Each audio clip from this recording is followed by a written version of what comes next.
आज के इस क्लास में डे 1 की क्लास में हम सीखेंगे इंग्लिश के कुछ बेसिक्स के बारे में। चलिए शुरू करते हैं। इंग्लिश की बात की जाए अगर तो इंग्लिश अपने आप में क्या है? इंग्लिश अपने आप में है एक लैंग्वेज। इंग्लिश क्या है? एक अपने आप में है हमारा language.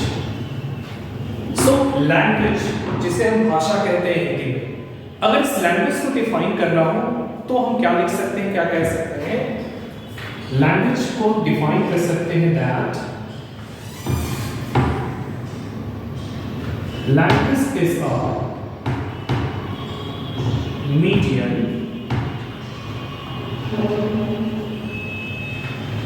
Through which one can express one's thoughts, ideas or feelings. Okay, so language को आप डिफाइन कर सकते हैं, language is a medium through which one can express once thoughts, ideas और फीलिंग्स। यानी कि भाषा क्या है? तो भाषा हमारा एक ऐसा जरिया, एक ऐसा मीडियम है जिसके थ्रू हम क्या कर सकते हैं, या कोई भी इंसान क्या कर सकता है, अपने थॉट्स को, विचारों को, अपने आइडियाज को या फिर अपने फीलिंग्स को एक्सप्रेस कर सकता है। तो वो अपने आप में क्या कहलाएगा? हमारा लैंग्वेज कहलाएगा। लैंग्वेज की हम बात करें अगर आगे, तो लैंग्वेज आती कहां से है? तो ये लैंग्वेज हमारा आता है साउंड से। ये लैंग्वेज आता कहां से है? हमारा साउंड से। साउंड, जब भी आप बोलते हैं तो आपके मुंह से निकल के आती है कोई ना कोई आवाज। ये साउंड आपका क्या आता है भाई? एक मीनिंगफुल साउंड भी हो सकता है या फिर साउंड हो सकती है हमारी मीनिंगलेस।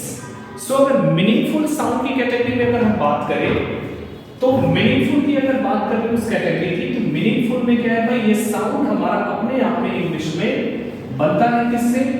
26 लेटर्स से। किससे बनता है? 26 लेटर्स से।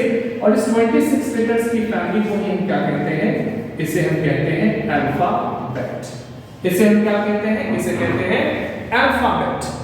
26 लेटर्स की फैमिली को ही क्या कहा जाता है? अल्फाबेट कहा जाता है। बहुत लोग इसे अल्फाबेट्स कहते हैं, जो कि अपने आप में गलत है। 2015 के अंदर में एक क्वेश्चन पूछा गया, she learned the alphabets at the age of 6। 2015 में क्वेश्चन पूछा गया था।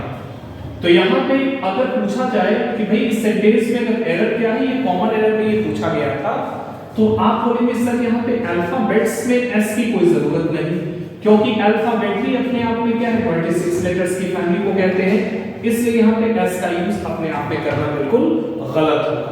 ओके, इस 26 लेटर्स को ही हमने कहा अल्फाबेट। अब आगे की बात अगर करें तो इस 26 लेटर्स को हमने बांटा दो हिस्सों में।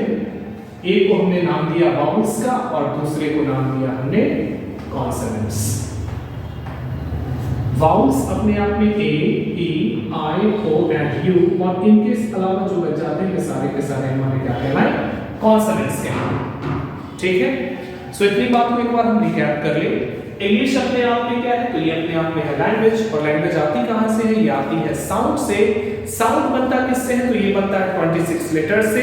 और 26 लेटर्स की फैमिली को हम क्या कहते हैं? हम कहते हैं अल्फाबेट। और इसे हम दो हिस्सों में बांटते हैं। एक को हमने नाम दिया वाउल्स और दूसरे को नाम दिया हमने कॉन्सोनेंट्स। और जब सेंटेंस के अंदर में वाउल्स और कॉन्सोनेंट्स, इनको अगर हम समझें तो वाउल्स और कॉन्सोनेंट्स आपस में जुड़ते हैं, तो ये बनाते हैं किसको? वर्ड को। किसको बनाते हैं भाई? वर्ड को बनाते हैं। कुछ एग्जांपल के साथ इसे समझते हैं। जैसे अगर मैंने बोल दिया EPN, तो इसका कोई मीनिंग नहीं निकला, लेकिन हमने क्या बोला? EEN, तो ये अपने आप में एक वर्ड का एग्जांपल कहलाएगा। हमने बोला YPO, इसका कोई मीनिंग नहीं है, लेकिन हमने बोला POY, तो इसका एक मीनिंग निकल कर आया। तो इन शब्दों को बनाने के लिए हमें वाउल्स की भी जरूरत पड़ी और कॉन्सोनेंट्स की भी जरूरत पड़ी। तो वर्ड को हम डिफाइन कर सकते हैं क्या? We can simply define it, or a meaningful